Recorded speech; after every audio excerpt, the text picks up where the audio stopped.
History of the wild horses of America. The wild horses of the West have occupied people's minds here since they were reintroduced to the North American continent by Spanish explorers in the 16th century. These early mustangs, from the Spanish mestengo, meaning ownerless beast, or stray horse, were the predecessors of the wild horses that today roam the desert ecosystems and grasslands of the Midwestern and Western United States. The horses originally occupied North America, but died out around the end of the Pleistocene era, around 9000 BC.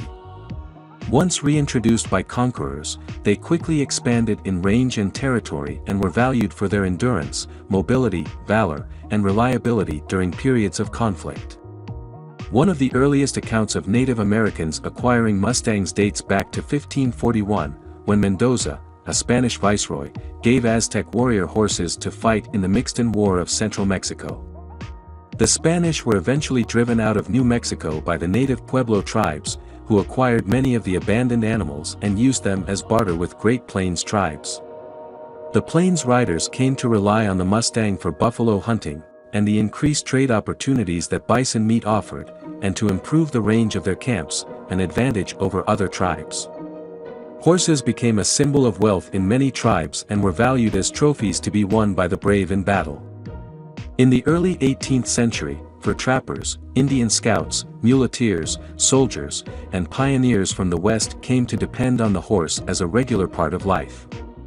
The wild horse was notable for the stubby construction of its legs, which made it suitable for traveling long distances without injury. A medium-sized horse, the typical Mustang measures about 14 hands, a standard horse measurement, and weighs an average of 800 pounds. Colors ranging from black to reddish-brown to sour and combinations of patterns on coats are seen.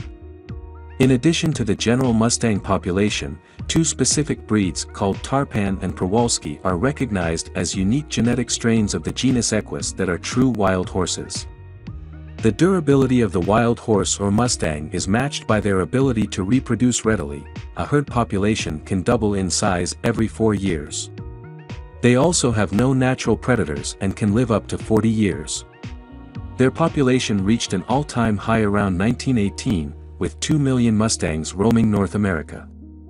With such a visible and sustained role and presence over the past 500 years, the wild horse has become deeply ingrained in our nation's psyche, even to this day.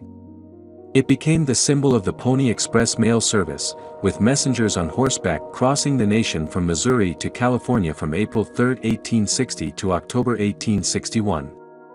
Modes of transportation, such as the stagecoach, used herds of wild horses as a cheap and plentiful source of animals, working in teams of up to 8 at a time. On his travels westward, the American painter George Catlin, 1796 to 1872, captured many scenes of life in the American wilderness. Often his artworks depicted Native Americans engaged in hunting, riding wild horses that had been tamed. The artist observed the animal directly on his travels and noted the valuable role it occupied. Over the years, the wild horse took root in the American consciousness through other art forms, literature, music, advertising, and even children's toys.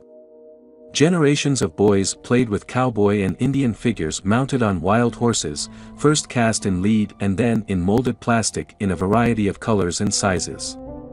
Silver Age comics with titles such as Red Ryder and Tomahawk continued the tradition of wild horses as companions of Western heroes and villains. The reality of the wild horse today is one of cautious optimism, with its continued existence in the wild at stake. Two federal agencies, the Bureau of Land Management, BLM, and the United States Forest Service, USFS, are responsible for wild horse management on public lands. The BLM has 26.9 million acres of these lands with a total population of 88,100 horses, approximately 3 times the target population of 27,000 horses to maintain a healthy desert ecosystem.